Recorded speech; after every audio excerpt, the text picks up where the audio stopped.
यह वीडियो विशेष रूप से स्वयं हेतु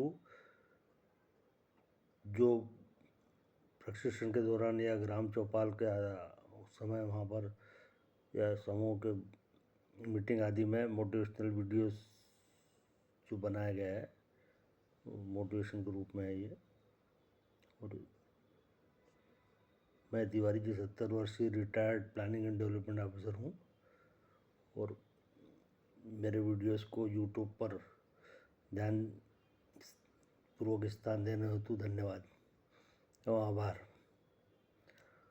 जैसे कि घर वाले कहते हैं कि आपने अपने आप को जी क्यों लगाते हैं, बहुत ही भावनात्मक तथ्य है। ग्रामवासी द्वारा मेरे द्वारा उनके व्यक्तिगत लाभ हेतु जो योजनाएं दी जाती थी समर्पित रूप से उनको पूरा रिजल्ट ओरिएंटेड पूरा समझाकर बताकर उसका क्रियान्वयन व्यक्तिगत रुचि लेकर की जाती थी। अतः वो सम्मानपूर्वक तिवारी जी बोलते थे, तिवारी साहब। इस प्रकार से समझाइश रूप में सरल भाषा में उनको उदाहरण के रूप में मोटिवेशनल रूप से मेरे द्वारा बहुत से जो वीडियो बनाए गए हैं तो वो इसी तारतम्य में है। इसलिए वजह ग्रामवासी मुझे तिवारी जी कहते थे और साहब भी बोलते थे, तिवारी साहब। इस प्रकार से तात्पर्य था कि ये सबसे बड़ा एक पदवी टाइप थी उनके द्वारा मेरे दी गई थी और ये उनके द्वारा दिया गया एक प्रकार का सर्वोच्च सम्मान था। यह भी बात है।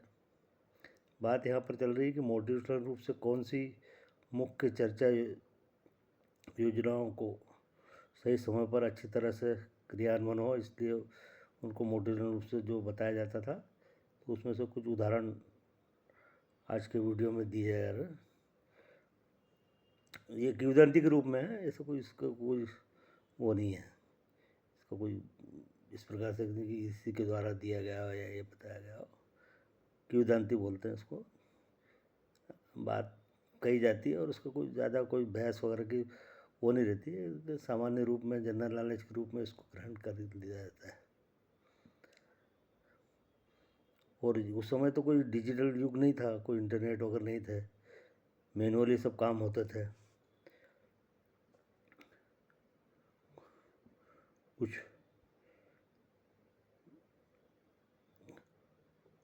कुछ मोटिवेट हेतु जो सरल भाषा में जो उनको बताया गया था उसमें से है ये। इसका ये जो बताया जाता था उसमें एक आखिर में ये भी बताया जाता था कि ये इस प्रकार से करने पर ये इस प्रकार से होता है। इस प्रकार से स्वयं सहायता समूह के संबंध में तारतम्य में ये व्यक्तिगत लाभ की योजना जो रहती थी उनको जिन्हें में IDP वगैरह में व्यक्तिगत लाभ की योजना देते थे।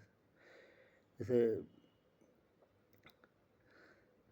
एक बार बताया गया कि कौरव पांडव द्वारा गुरु द्रोणाचार्य जी को दक्षिणा में क्या दिया गया था। उसमें शिक्षा प्राप्त हुई थी। कौरव पांडव ने गुरु द्रोणाचार्य से जब दक्षिणा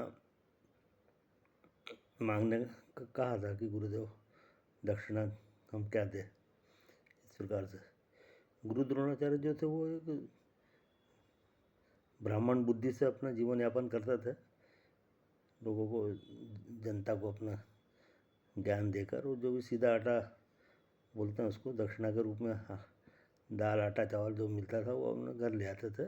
इस प्रकार साधारण जीवन यापन करते थे। वो अश्वमा पुत्र उनका बड़ा हो गया था तो उसमें धर्मपत्नी द्वारा गुरुपत्नी द्वारा ये बताया गया, यह कहा जाता था अधिकतर गुरुदेव को द्रोणाचार्य जी को, जब अश्वत्थामा आप बड़ा हो गया है तो उसका विवाह करना जरूरी है। यदि अच्छा आप मतलब ये धन प्राप्त करोगे दक्षिणा के रूप में तो आपको जनता द्वारा तो दिया जाता है, वो साधारण रूप से है, लेकिन अब यदि आप राजपुत्रों को शिक्षा दोगे तो थोड़ा अच्छा धन मिलेगा। तो गुरु द्रोणाचार्य जी ने कहा जैसे जैसे चल रहा है वैसे चलने दो, उसमें कोई वो नहीं है।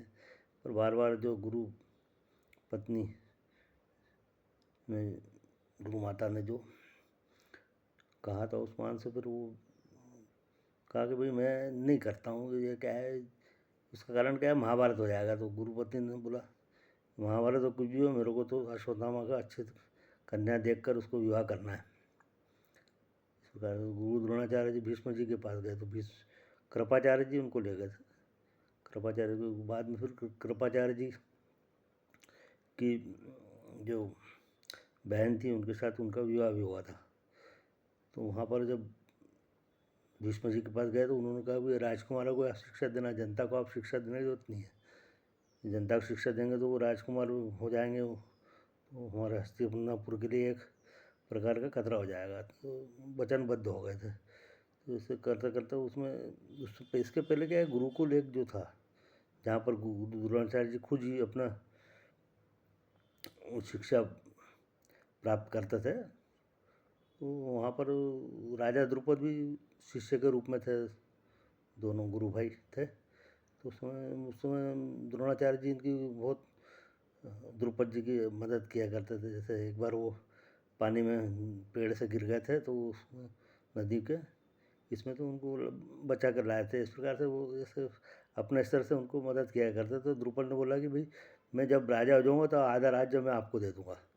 तो इस प्रकार से बात आई गई हो गई। उसके बाद फिर कालांतर में राजा द्रुपद राजगद्दी पर बैठ गए और गुरुदेव अपना इस प्रकार से गुरु ब्राह्मण विद्या से अपना जीवन यापन करने लगे।